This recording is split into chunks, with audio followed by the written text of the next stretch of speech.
week off? We trained actually. We haven't had 2 days off back to back, so we had day off and then trained on Sunday and went and watched our reserve grade team, get their ticket to the grand final. That's unusual because you guys seem like you haven't been all about footy. It's been about having good balance. So it seems this week is it all about footy for you guys? Oh yeah, I think we still enjoy our days off. We had a good session this morning, today, and the gym was pretty intense. Tomorrow another session in the afternoon, and then after that it's your own preparation, getting ready for Saturday night. Now that session was at ANZ. Why? That's where we're playing on the weekend. But what, I mean, that's obviously breaking routine a little bit, isn't it? Oh, not really. No, we've trained at other grounds throughout the year. It's just you guys haven't been there to report about it. So, but is that you want to be more familiar with certain aspects of the ground? Oh no, it was just I think the groundsman was doing something out here, and we needed another ground, so that was available to us, and we took it. And what was the surface like? Were you happy with it? Perfect. Yeah, perfect. It was looking really good. I think the AFL game from the other week cut it a little bit shorter, so it's grown really well. Jamie, you've been here before in this situation. What's it feel like? Any different? It feels the same. It's been a long time for me, obviously, but I think the emotion of week one of the finals has really died down, and we've started to concentrate on our footy again. So it was good to train over the weekend after we found out who we were playing, and now we can just focus on footy and getting yourself right. And what is the focus to get right? How do you get their minds ready for this big task? Because the celebrations last time around when you beat the Roosters, like you'd won the comp, but fair enough, it was a big win. Oh, I think you've shown over the weekend every team celebrated. The Bulldogs were celebrating on Saturday night as well, so we've worked hard all year, and it was an emotional game for both teams, and we got away with it. So we had to learn some lessons out of that and get our footy on this week. So it's a big week for the whole club.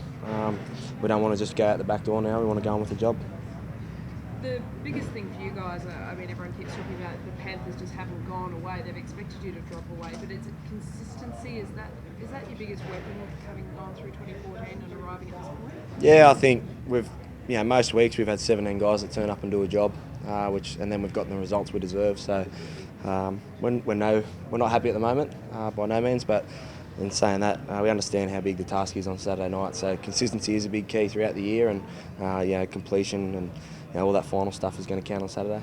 With no disrespect to the players that you've got, but you don't have the superstar roster that other teams have. Is it true that a great team can beat a team with great players? Well, we're in the last four, so I think that's proof in the pudding. The Bulldogs for you, they're angry, they're niggly, they love getting into a scrap. Is that going to suit you? Yeah, I think so. We earned the week off, the first week against the minor premiers and the champs from last year. So we understand how the Bulldogs are going to play, and we've watched them play a fair bit. So Saturday night, I thought they were outstanding early on, and Manly being the champion team, they are hung in there. So we all pretty much know how Mick and everyone's going to go about their business. We've just got to concentrate on ourselves. 1 point separated both games on the week. Have you been practicing in field goals? We haven't really narrowed to that focus so far, but I'm sure if the time comes, we'll be ready. Now, Mick Ennis always loves targeting the man who's going to be the key factor in any team. He probably will target you this weekend. Mick talks a lot on the field, but I don't hear him because the headgear.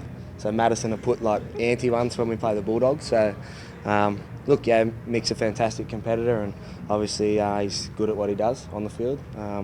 Hopefully we're not in a position we give him that chance. What do you like on the sledge? Me? It's too fast for me, mate. They're too quick-witted, I'm too slow.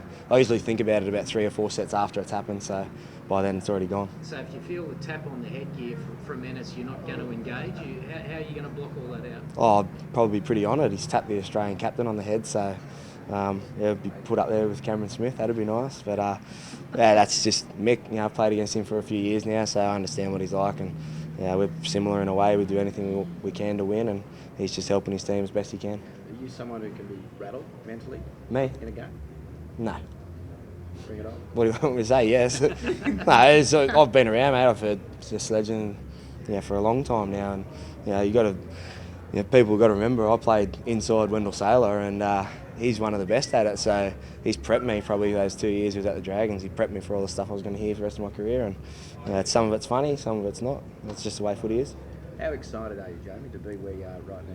Yeah, I'm excited for the club. I'm excited. They've done some good things out here the last couple of years, but I think this year's really stamped that on the organisation that they were going in the right direction. And the amount of young kids that were so excited to win their first finals game last week against the Roosters, it just puts it into perspective that you're not around here every year and you've got to work hard. So the club's working really hard to go forward, and we're getting the results. And how much of it, I mean, you obviously performed very well under someone like Wayne Bennett. Is Phil Gould being here, is that an influence for you as well? Yeah, Gus has been a massive influence. I think I've always spoken about the organisation. I think from top to bottom, Gus is obviously in the forefront because he's in the media a lot. But you've got guys like, obviously the coach, Ivan, and the coaching staff who work really hard to get the game plan and what we do. And then you've got the people behind the scenes like Phil Moss, CEO.